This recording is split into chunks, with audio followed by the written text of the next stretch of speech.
Você já se perguntou por que muitas pessoas perdem dinheiro com previdência privada ou tem fundos que não são tão rentáveis e não fazem nada para mudar isso? Bom, existe uma razão. Daniel Kahneman, ganhador do Prêmio Nobel de Economia, sendo um psicólogo que infelizmente nos deixou esse ano, ele faleceu esse ano, mas o seu trabalho é o seu grande legado. Ele explica que muitas das razões pelas quais as pessoas não conseguem ter sucessos nos seus investimentos se deve a vieses comportamentais, a efeitos psicológicos. Então no vídeo de hoje eu vou abordar a fundo então essa questão dos vieses comportamentais e a sua relação com decisões relacionadas à previdência privada e como que a gente pode então evitar essas armadilhas e conseguir então potencializar o resultado dos nossos investimentos, focando então em termos de uma aposentadoria tranquila, mais digna e principalmente com mais liberdade. O primeiro viés que Daniel Kahneman aborda é o viés relacionado ao excesso de confiança. Nada mais é do que a gente analisar algum fundo, analisar algum produto e a partir daí achar que é o expert daquele assunto. E então achar que aquela decisão tomada é a melhor de todas e não existe nada melhor do que isso. Isso também pode ser explicado pelo efeito Dunning-Kruger, que nem essa imagem que vocês estão vendo aqui na tela. Percebam que esse gráfico, basicamente, ele faz uma conexão entre quanto de conhecimento a gente tem ali no eixo X e o quanto de confiança a gente acaba tendo. Percebam que muitas vezes a gente estuda muito pouco sobre algo e acha que a nossa confiança fica lá em cima, que eu sou o cara, eu domino este assunto.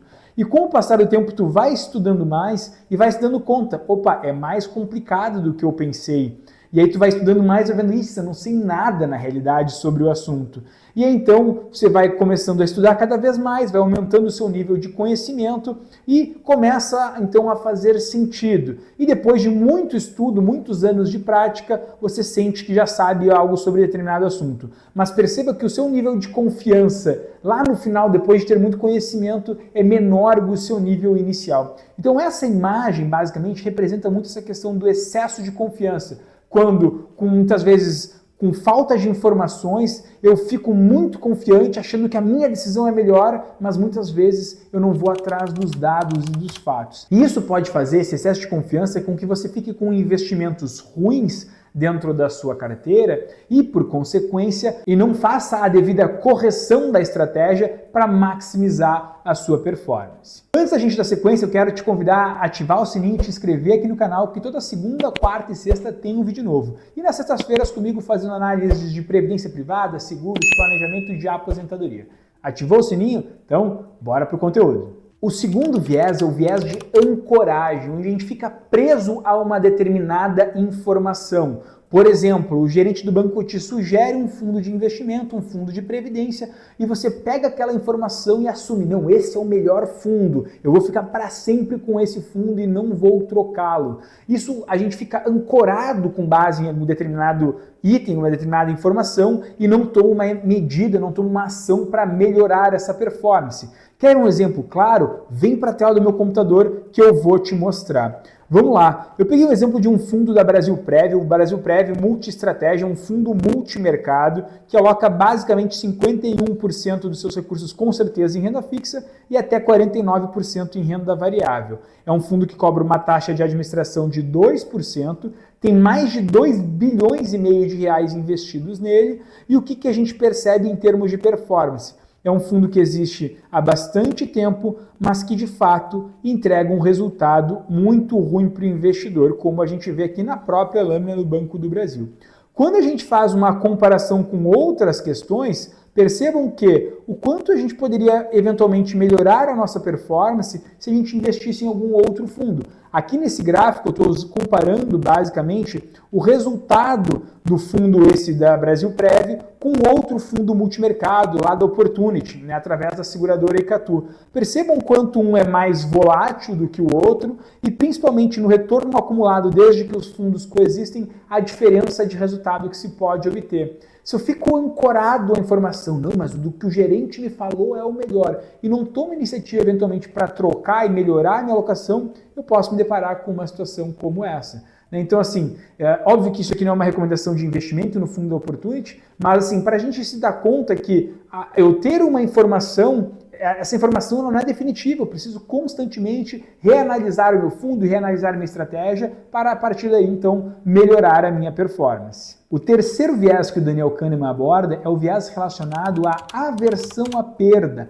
onde basicamente o investidor ele tem aquela questão de ser extremamente conservador. Ele não suporta ver qualquer volatilidade na carteira e na estratégia dele. E aí, portanto, não, para ele investir tem que ser no bancão, tem que ser no Bradesco, tem que ser no Banco do Brasil, tem que ser na Caixa, e ele não olha para fora e vê que tem uma XP, que tem um BTG, que tem uma Icatu, que tem uma Sul América, que tem várias outras seguradoras que conseguem muitas vezes entregar fundos muito rentáveis e muito interessantes para suas carteiras e para suas estratégias. Então esse é o grande objetivo aqui, a gente entender que sim, eu consigo ser extremamente conservador, extremamente defensivo em termos de alocação, mas sim, galgar, buscar um resultado um pouco mais interessante. Vamos para um exemplo prático? De novo para a tela aqui então do meu computador. Fundo também da Brasilprev clássico de renda fixa. É um fundo que existe desde 2013, cobra uma taxa de administração de 1% ao ano, 23 bilhões de reais investido nele, e é um fundo que entrega um resultado muito ruim. Se a gente observar, é um fundo que basicamente tem uma estratégia pós-fixada, mas quando a gente olha o resultado em si comparando com o CDI, ele fica muito aquém. A gente consegue ter esse mesmo tipo de estratégia, mas que seja um pouco mais rentável. Eu comparo aqui então o fundo basicamente da Brasilprev clássico com o fundo da Icatu. Icatu segue conservador previdenciário. Percebam que o da Icatu também é uma linhazinha reta constante, mas ainda assim em longo prazo, também pegando aqui desde 2013, onde os fundos coexistem, o da Icatu entregou 169% de resultado, o CDI 163% e a Brasilprev, esse fundo clássico, 140%. São mais de 29% de resultado, sem abrir mão de segurança, sem abrir mão de conservadorismo. Um outro viés bastante explorado, o quarto aqui do nosso vídeo, é o viés da inércia, a falta de ação por conformismo, aonde o investidor ele está lá, está alocado, ele está vendo que o fundo dele basicamente não performa, mas ele está conformado, previdência é assim mesmo, não rende.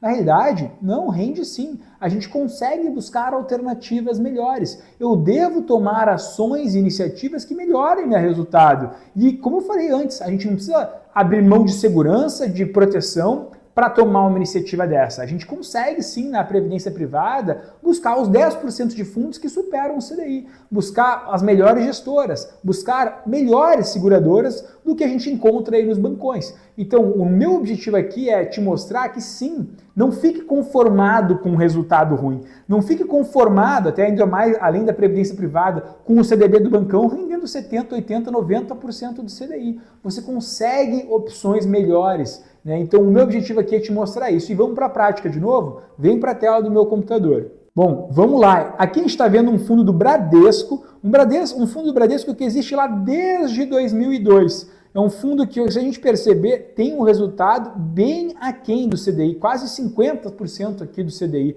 Então um resultado muito baixo frente a um fundo que a gente poderia ter em termos de resultado em longo prazo. Será que o investidor que está investindo aqui, e a gente está falando de mais de 1 bilhão de reais investidos nessa estratégia, será que já não está conformado? Previdência é isso aí mesmo, é 50% de CDI, e tem mais de 1 bilhão de reais alocados nesse fundo. Vejam quanto um fundo que existe desde a mesma época poderia ter entregue a mais de resultado, quase 3 vezes a mais. Um fundo da Icatu, o Seg Duration, que é um fundo que faz gestão com títulos públicos, e se a gente observar, ele é um fundo, nessa linhazinha vermelha então, que entregou um resultado em longo prazo 3 vezes maior do que alguém que estava lá conformado. Mas lógico, isso significa que aqui então vou comprar o Seg Duration e nunca mais vou fazer nada na minha vida? Não, a gente tem que estar constantemente reavaliando. Vejam o resultado dos fundos nos últimos 3 anos. Quando a gente olha uma janela dos últimos 3 anos, de fato, o fundo do Bradesco até foi melhor que o Seg Duration. E olhem como é importante a gente estar no longo prazo, foi excelente, eu vou abandonar e nunca mais vou olhar. Não, eu preciso estar constantemente olhando o meu fundo e garantindo que aquela estratégia continua sendo interessante. Então não é porque um fundo performou no longo prazo que no curto prazo, médio prazo, ele vai continuar performando.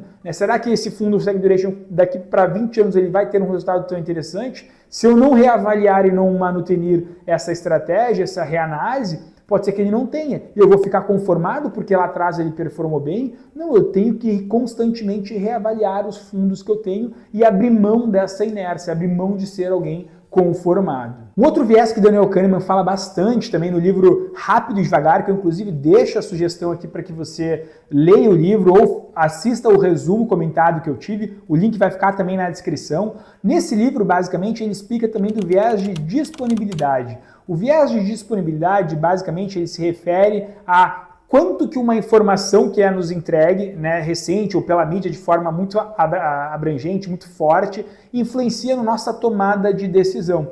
Né? E recentemente, por exemplo, lançaram os fundos de previdência de cripto. E aí começou essa ideia, não, mas vamos botar previdência também em criptoativos e tudo mais, vamos botar todo o dinheiro lá porque é rentável e nos últimos 12 meses está entregando um monte de resultado. Será? Será que eu devo, por causa de uma informação que eu estou recebendo pela mídia, por algum influencer, devo centralizar todos os meus investimentos lá? Será que muitas vezes quando sai muito na mídia significa que está no topo, né? Que está no preço mais caro? Será que é o momento ideal da gente entrar e montar uma posição? Será que quando todo mundo esqueceu aquele produto, aquela classe de ativos, talvez não seja a hora da gente fazer uma entrada que vai estar lá embaixo?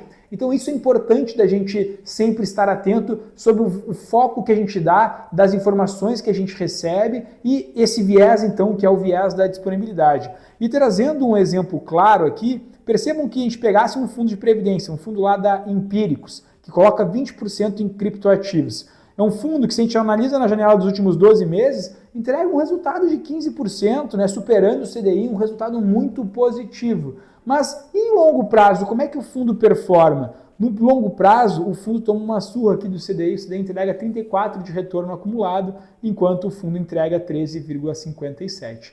Então, esse excesso de ruído que a gente tem, esse excesso de informação, muitas vezes pode ser prejudicial. É importante a gente ser seletivo na análise dos dados para poder tomar as melhores decisões. Então, para a gente superar os vieses comportamentais e melhorar a nossa rentabilidade, é utilizar esses conhecimentos apresentados por Daniel Kahneman para justamente trazer mais razão e menos emoção.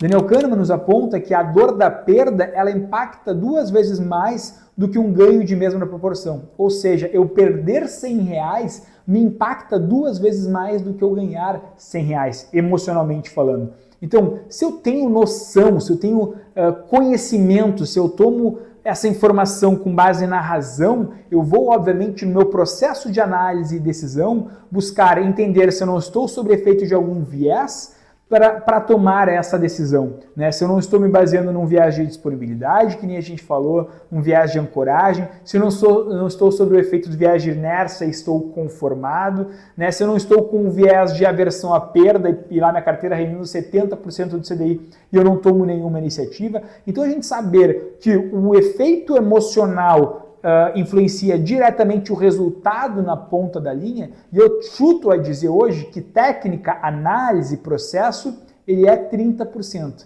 70% do resultado é composto basicamente de questões emocionais e das ações que a gente toma, principalmente nos momentos mais difíceis. Então, portanto, se você tem interesse em ter uma ajuda profissional que leve em conta essa questão, que te ajude a guiar ao longo desse processo para não cair nesses vieses, fale com um especialista da Musa Capital, acesse nosso site www.musacapital.com.br que a gente vai ter o maior prazer de não só selecionar os melhores fundos, as melhores seguradoras, como te guiar ao longo desse processo para garantir que tu não caia sob os efeitos dos vieses comportamentais e acabe tomando mais decisões emocionais do que decisões racionais. Eu espero que vocês tenham gostado. Qualquer dúvida podem escrever nos comentários. Me contem aqui nos comentários se vocês gostaram do vídeo, se ficou com alguma dúvida. E eu enormemente agradeço a atenção e nos vemos no próximo vídeo.